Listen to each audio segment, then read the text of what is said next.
السلام علیکم۔ جیسے کہ آپ جانتے ہیں کہ اسرائیل نے قطر پر حملہ کر دیا۔ شاید یہ تاریخ میں دوسری مرتبہ حملہ ہوا ہے، کیونکہ کچھ عرصہ پہلے قطر کے اوپر ایران نے حملہ کیا تھا امریکی اڈوں پر۔ وہ حملہ تو برائے نام تھا، اس میں تو کوئی جانی نقصان نہیں ہوا تھا اور نہ وہ جانی نقصان کرنا چاہتا تھا، لیکن آج اسرائیل نے حماس کے اہم رہنماؤں کو شہید کیا ہے، اور یوں سمجھیے کہ اسرائیل اپنی پالیسی کے اوپر بالکل ایک قدم بھی پیچھے نہیں ہٹنا چاہتا، کیونکہ اسرائیل کی پالیسی یہی ہے کہ اگر اس کا دشمن نعوذ باللہ جس جگہ مرضی بیٹھا ہو، اس نے اس کو ٹارگٹ کرنا ہے، کیونکہ مسلمانوں کے لیے قطر سے محفوظ ترین جگہ دنیا میں نہیں تھی۔ قطر میں مسلمان جیسے افغانستان کے طالبان تھے، وہ بھی وہیں پہ مذاکرات کر رہے تھے، اور جس ٹیم کے اوپر حماس کی جس ٹیم کے اوپر یہ حملہ کیا گیا ہے، وہ کون تھے؟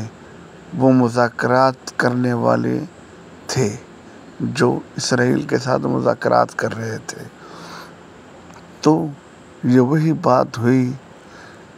جو قرآن و حدیث سے ثابت ہے کہ یہ لوگ منافق ہیں، منافق ہیں، منافق ہیں۔ منافقت ان میں کوٹ کوٹ کر بھری ہوئی ہے،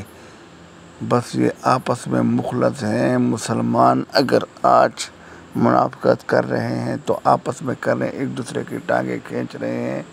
لیکن اسرائیل اور امریکہ کا گٹھ جوڑ جو بالکل واضح ہے، کیونکہ یہ حملہ کرنے سے پہلے نیتن یاہو نے ڈونلڈ ٹرمپ کو اس کے ساتھ بات کی کہ میں نے یہ حملہ کرنا ہے، تو اس نے کہہ دیا کرے بھائی، حملہ کرے، آپ کو کون روکتا ہے؟ اس نے کہا نہیں، پھر بھی آپ کی اجازت ضروری ہے، کیونکہ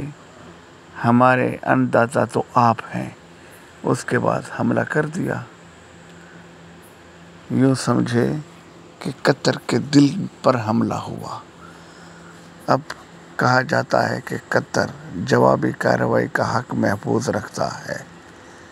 اور اگر قطر کرنا چاہے تو قطر اتنا امیر ہے کہ دنیا کا پہلے نمبر پہ امیر ترین ملک ہے، یہ سب کچھ کر سکتا ہے، یہ تو ڈونلڈ ٹرمپ کو بھی خرید سکتا ہے، لیکن اگر ایمان سے کام لے، یہ نہیں کہ بس دولت کا پجاری بنا رہے۔ کیونکہ ڈونلڈ ٹرمپ جب قطر کے دورے پہ آئے تو وہ بھی حیران ہو گئے کہ ایسا محل، لیکن نیتن یاہو جو اسلام کا ازلی دشمن ہے، اگر آپ اس کی پرانی تاریخ دہرائیں تو یہ اتنے عرصے سے اسلام کا اور مسلمانوں کا دشمن ہے کہ آپ سوچ بھی نہیں سکتے۔ اس کی آپ چھوٹی سی مثال لے لیں، جیسے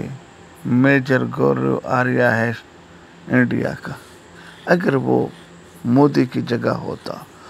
تو وہ مسلمانوں کو تو وہ قتل عام کرتا ہندوستان میں کہ مودی کو لوگ بھول جائیں۔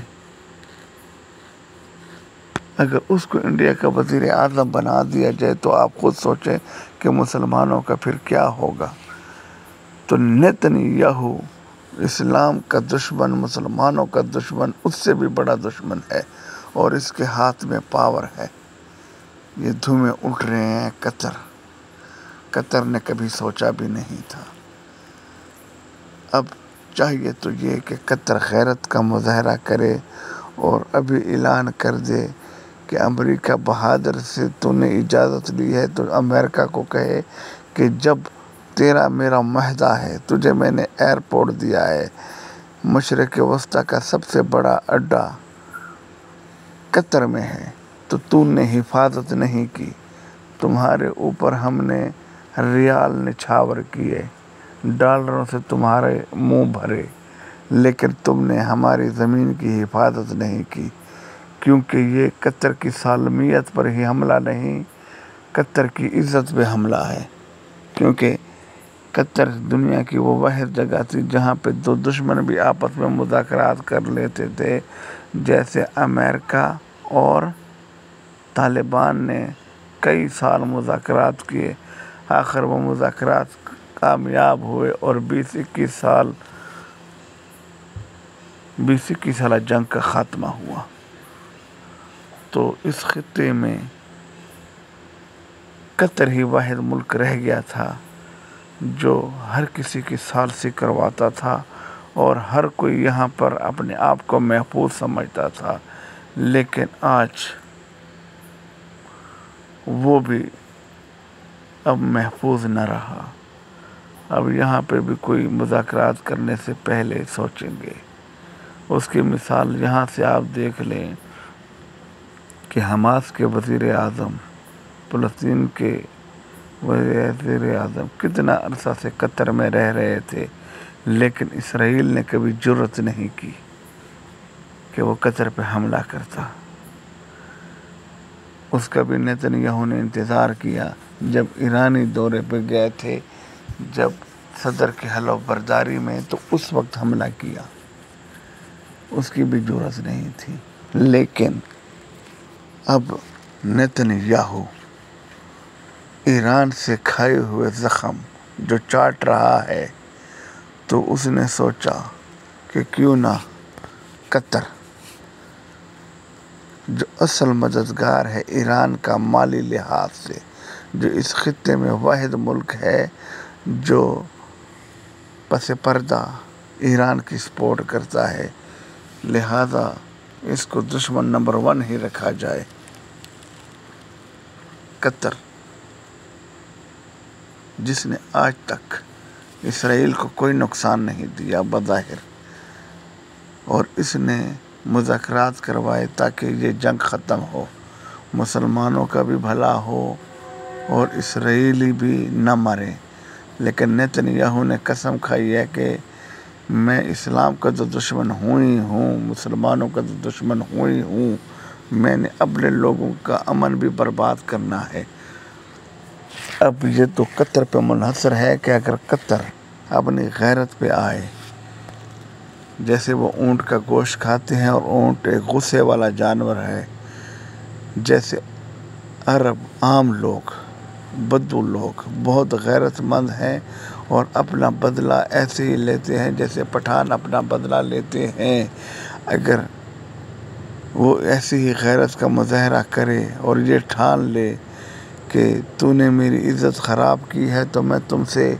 اینٹ کا جواب پتھر سے دوں گا، تو یقین کرے کہ قطر سب کچھ کر سکتا ہے، کیونکہ پاور ہے پیسے کی، وہ اپنے پیسے کے بلبوتے پہ سب کچھ کر سکتا ہے۔ اور میری تو اللہ سے یہی دعا ہے کہ یا اللہ یہ حملہ مسلمانوں کی ترقی کا باعث بنا دے، کیونکہ سعودی عرب، دبئی، قطر، بحرین، کویت، یہ وہ ملک ہیں کہ پوری دنیا کا 85% دولت ان کے پاس ہے۔ اگر یہ اپنے پیسے کے بلبوتے پہ چاہیں تو کیا کچھ نہیں کر سکتے، یہ تو دنیا کے سب سے ذہین سائنسدان اپنے ملک میں بٹھا سکتے ہیں، اور ان کو بٹھانے چاہیے، ان کی تنخواہیں دینی چاہیے، اور یہی سوچ لے کہ اگر دوسرے ملک کا میزائل پوری دنیا کے ایک کونے سے دوسرے کونے تک جا سکتا ہے تو میرے بنائے ہوئے میزائل کیوں نہیں جا سکتے؟ جو ٹرمپ جیسے انسان کو خرید سکتا ہو، اس کے لیے میزائل بنانا کوئی مشکل ہے نہیں ہے، لیکن جیسے ایک ہیروئن کا نشہ کرنے والا شخص ایک غیرت مند خاندان سے بھی کیوں نہ تعلق رکھتا ہو، اس کو کوئی جتنا مرضی سمجھائے تو وہ ڈھیٹ بن کر بس سنتا ہے، عمل نہیں کرتا، اپنے تکلیف کا خاتمہ نہیں چاہتا، اپنا علاج نہیں کرواتا، غیرت کا مظاہرہ نہیں کرتا کہ میں اس مصیبت سے نکلوں۔ اسی طریقے سے ان ممالک میں ڈھیٹ بنے ہوئے ہیں، نکھٹو بنے ہوئے ہیں، ان کے ذہن میں ہر وقت عیاشی ہے یا پیسے کو ڈبل کرنا ہے۔